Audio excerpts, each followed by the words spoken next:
Apa kabar kawan-kawan penikmat pertandingan catur? Kembali lagi dengan saya, pecatur pos ronda. Pertandingan sangat menarik dan sangat kompetitif sekali antara Magnus Carlsen melawan Daniil Dubov. Ini adalah pertandingan yang mungkin susah kita temui sekarang karena kondisi Rusia yang kurang baik dengan negara-negara Eropa tepatnya. Makanya banyak sekali pecatur-pecatur Rusia yang mengikuti kompetisi atau turnamen chess atau catur dunia. Oke, untuk mengobati itu kita saksikan pertandingan FTF Crypto Cup kemarin yang mempertemukan antara Daniil Dubov melawan Magnus Carlsen. Di sini putih dipegang oleh Dubov dan hitam dipegang oleh Carlsen. Pertandingan dimulai dengan pion di D4, Queen Pawn opening, direspon hitam dengan pion di D5, dilanjutkan putih dengan pion di C4, ini adalah Queen Gambits, dibalas hitam dengan pion di C5 dan terjadilah symmetrical defense. Putih melanjutkan dengan kuda di F3 dan dibalas putih dengan pion makan pion di D4 dan putih juga merespon dengan pion makan pion di D5.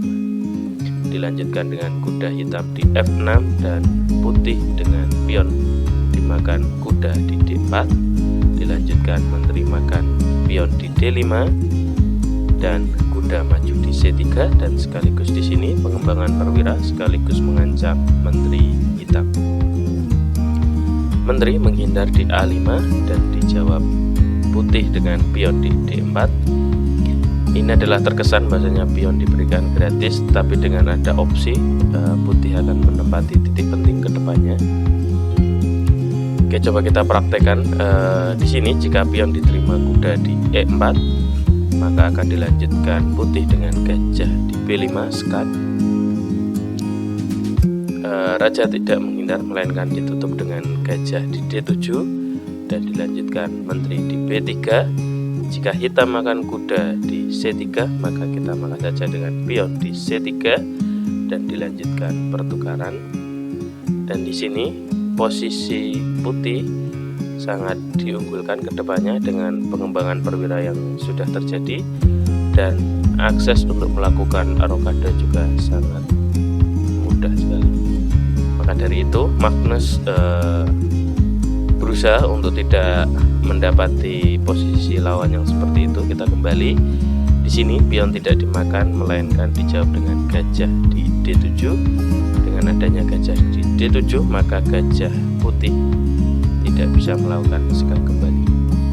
Oke, pertandingan dilanjutkan dengan gajah putih di D2, ancaman pada menteri jika kuda disingkirkan. Direspon hitam dengan kuda di C6, dilanjutkan kuda putih di B5 dan benteng hitam di C8. Oke, kita kembali.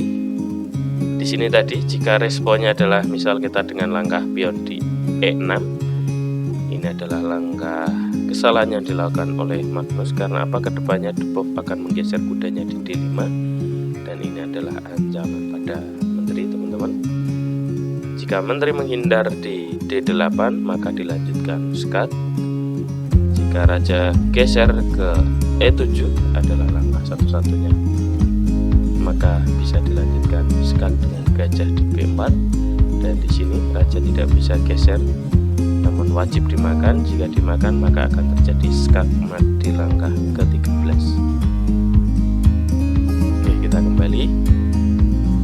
Di sini jawaban dari aslinya adalah dengan benteng ke C8, dilanjutkan putih dengan benteng di C1, dijawab hitam dengan pion di E5, gajah di C4, pion di A6 dan di sini pion mengusir kuda. Dan langkah yang dilakukan oleh Dubov adalah dengan kuda di D5 open menteri. Menteri wajib geser, teman-teman, dan di sini menteri ke D8, baru setelah itu kuda di C3 dan ini adalah salah satu pelarian yang cantik yang dipraktekkan oleh Dubov. Pertandingan lanjut dengan kuda di D4, dijawab gajah di B3 setelah diancam benteng. Kuda makan kuda di D5, dimakan kembali dengan gajah putih dan dilanjutkan gajah di C6. Agresif sekali di sini terkesannya Magnus langsung mengajak pertukaran antar perwira. Tidak diterima putih, melainkan dengan melakukan rokade pendek di langkah ke-16. Dilanjutkan gajah di C5, menteri ke B4, dan ini adalah proses untuk menyerang di sayap kanan putih karena hitam mau melakukan rokade pendek. Di sini jawabannya dari hitam adalah rokade. Oke, kita kembali karena apa? Jika di sini jawabannya adalah dengan pion maju di G6, maka gajah akan didorong di H6 dan di sini tidak bisa terjadi langkah rokade sayap raja. Oke, maka dari itu setelah rokade sekaligus mengamankan pionnya, di sini sebenarnya juga ada opsi untuk gajah ke H6. Karena apa? Jika ini terjadi maka menteri akan dimajukan dan ini pion akan menjadi aman.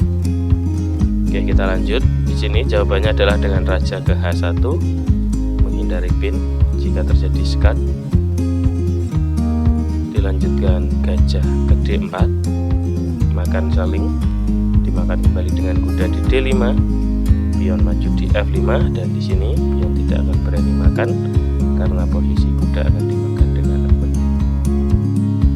Menteri menjawab dengan G5 dan pion makan pion di E4, dan di sini adalah pilihan dari putih, menteri makan pion di E5.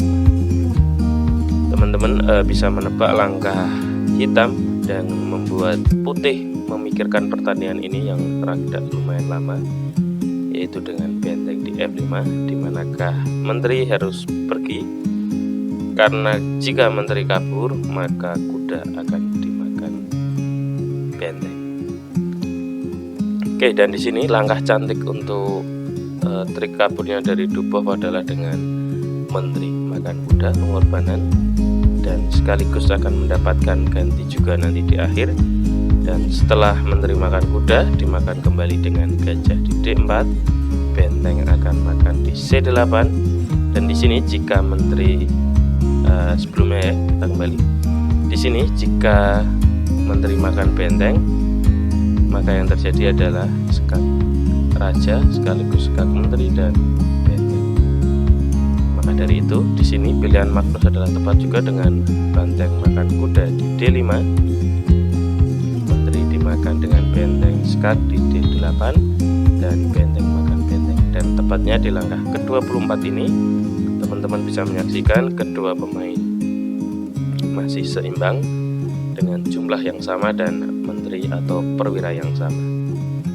Oke, pertandingan lanjut dengan pion di G3, dan ini adalah langkah lemah yang dilakukan oleh Dubov atau blunder ya bisa jadi, karena dengan itu mengorbankan pionnya sekaligus langkah lemah dengan pion di G3. Oke, pertandingan dilanjutkan dengan Magnus gajah makan pion di B2, dilanjutkan Dubov dengan gajah di F4, pion didorong di B5 untuk persiapan menjadi perwira, benteng ke E1, ancaman pada pion, dilanjutkan benteng di D4, dan di sini raja ke G2. Di sini sebenarnya ada opsi lain yaitu dengan gajah di E5. Coba kita praktekkan dengan gajah di E5. Jika jawabannya ini adalah Magnus akan mendorong bentengnya ke D2 sekaligus siap untuk mengajak pertukaran. Jika terjadi pertukaran makan saja dan dilanjutkan benteng makan pion, benteng Magnus juga makan pion. Dan di sini salah satu pion ini akan jadi perwira ke depan. Oke, kita kembali. Di sini pilihannya adalah dengan raja maju di G2, dilanjutkan benteng ke C4, benteng geser ke D1, dan gajah ke F8 menutup akses benteng. Dilanjutkan benteng maju selangkah di D2, dijawab raja ke F7.